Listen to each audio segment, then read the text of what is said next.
This is where all our work is done. So what are you gonna do with all these underpants that you steal? Collecting underpants is just phase one. Phase one, collect underpants. So what's phase 2? Hey, what's phase two? Phase one, we collect underpants. Yeah, but what about phase two? Well, phase three is profit. Get it? I don't get it. You see, phase one, collect underpants. Phase two, phase three, profit. I get it. Talking about a developing country like India, people they don't like to, they don't want to take risk in their lives. What I have been experiencing from my from last 3 years, I've been into this digital business.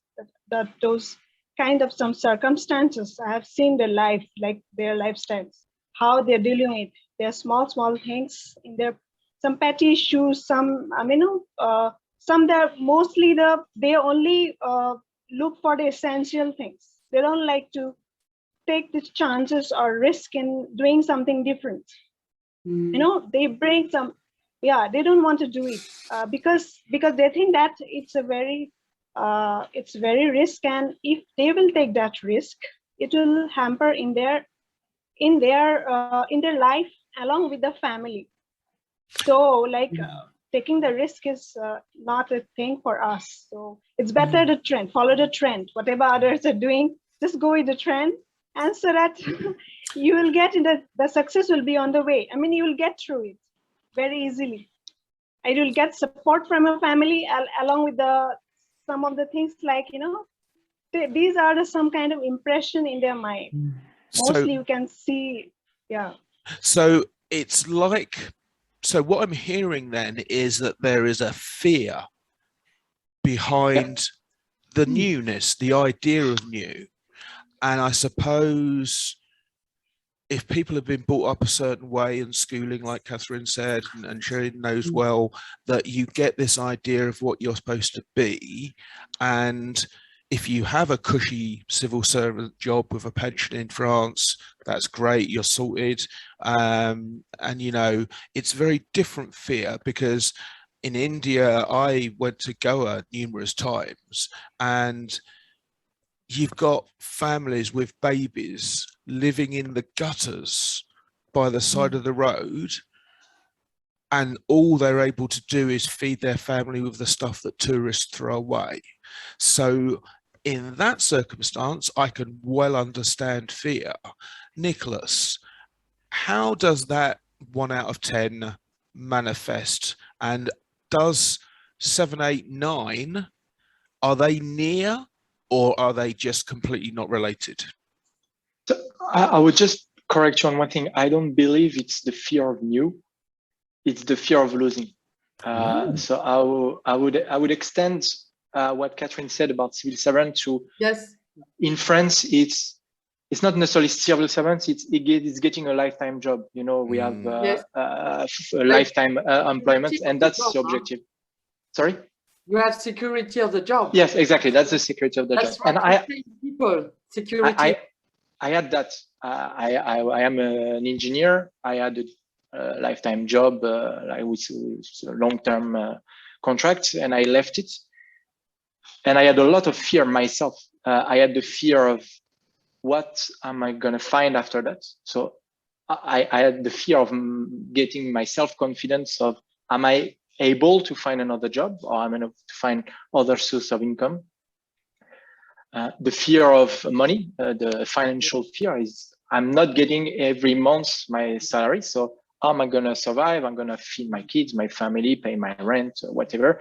And I believe that's not the fear of new. A lot of my friends, colleagues, or ex-colleagues have told me, oh, it's amazing. You are very brave to do that. It's something I wish I could do the same. And I was thinking, but the only thing that prevents you from doing the same is the fear that you have, because you fear that what you will lose, you won't find better. And it's very, very difficult to overcome those, because it's very natural. I mean, when you have kids, a lot of wages, it's normal that you say, okay, I know what I'm getting. I don't know what I will have in the future. And even if you could multiply by 10 potentially your income, you still have the fear, okay, maybe I will get 10 times, but maybe I will lose. And in that case, I'd rather have where I'm staying. And I would say that 80% of people have this fear. And I have the same fear, to be honest. It's very natural. And I still have it, even though I've left. Sometimes I'm still thinking, okay, have I made the right decision to do that? And I'm working every day on myself to make to believe that I made the right decision, and I will manage to get what I want. And it's not the fear of new; it's really the fear of losing what you have. Right. I mean, right. from the I would say not the French, but the Western countries where you are more established, where you have a job and so on. I can't speak for India, of course, where there are people who are natural fears of they don't have anything, so taking risk is a life decision here. But I believe it's what's really stop or prevent people from changing and doing this transformation. So I'm not a conspiracy theorist at all. No, I'm not, honestly. But the fact that so many people have this fear that they literally can't see anything other than what they experience. It's cultural. Yeah, so... Not just cultural. Go on, Shireen. Well, I think absolutely. I think, Nicholas, you hit it on the head. It's the fear. And I think also, Catherine, when you talked about, a job for life is about having status, one. And I think status is important when we worry about that, because if we lose status, we lose our standing and our respect and whatever that comes with that. And we also lose our resources, so other kinds of resources. So, it's kind of mixed. And I do agree culturally there's a lot in there. But as human beings, we are conditioned. We come into this world and you watch a little baby. A little baby just knows that it can control the situation, yeah? And it doesn't care. It just does everything that it can do to survive. And then it has to adapt and to change and to evolve within the conditioning experiences that it has. And that then means that it will be subjected to whatever beliefs go with that kind of belief. So with you, Nicholas, as you say, the fear, and I just love that you said, I work on it every day. I work on it every day because we have these bloody saboteurs that are there. They are there and they get in. Those are those intrusive thoughts. Those are those things that say, but what if, but what if, but what if?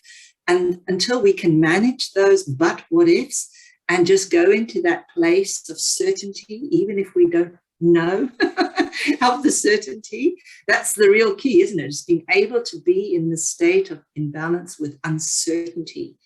And I think, when Catherine started talking, I immediately had this image of this young athlete in Belarus that is now just kind of asked for political asylum. And they were talking on the TV last night with the young people in Belarus, and they're kind of learned hopelessness in a way because the regime is so strong. And I just thought, what is the only way that they're going to get those people out of power?